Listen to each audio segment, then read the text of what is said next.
सोनारपुर स्थित चिंतामणि गणेश हनुमान मंदिर में 7 दिवसीय श्रीमद् भागवत कथा का आयोजन किया गया। यह आयोजन स्वर्गीय चल्ला कृष्ण शास्त्री की याद में किया गया।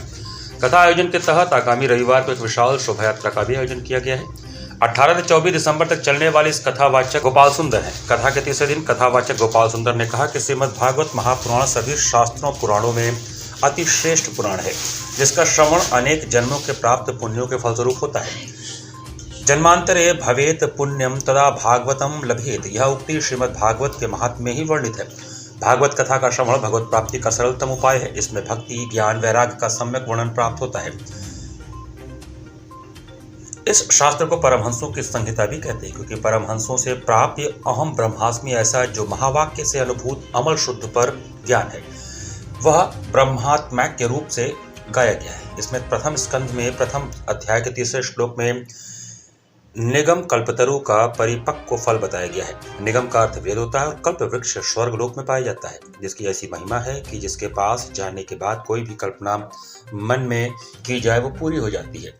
दिव्याति दिव्य वस्त्राभूषण वाहन सब प्राप्त हो सकता है, लेकिन कल्प वृक्ष में वो सामर्थ्य नहीं कि भगवत प्राप्ति करा सके।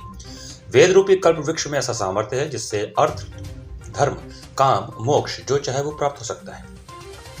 लेकिन जिस प्रकार अथाह जलराशि समुद्र में से किसी रत्न को निकालना कठिन होता है, उसी प्रकार अथाह शब्द राशि वेद वृक्ष से मनोवांछित फल प्राप्त करना कठिन है। लेकिन श्रीमद् भागवत तो निगम कल्पतरु का अत्यंत पका हुआ फल है और विशेषता मिठास इसकी परमहंस श्री सुखदेव जी के मुख संस्पृष्ट हो जाने से और भी बढ़ गई।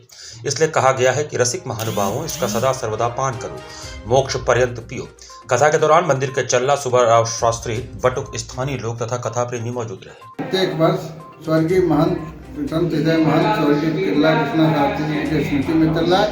ये 21वां वर्ष है। इस वर्ष हमारे यहाँ भागवत का हो रहा है। भागवत हमारे इस बार श्री गोपाल सुंदर जी कर रहे हैं। प्रत्येक वर्ष एक वर्ष भागवत होता है, दूसरे साल रामचरितमानस, तीसरे साल फिर भागवत, फिर चौथे साल शिव पुराण, ऐसे करके प्रत्येक वर्ष करते हुए आता है। जिससे मैंने पूरे ये हमारे मोहल्ले के लोग पूरा लग के हर वर्ष यहाँ पे अमृत पान करते हैं।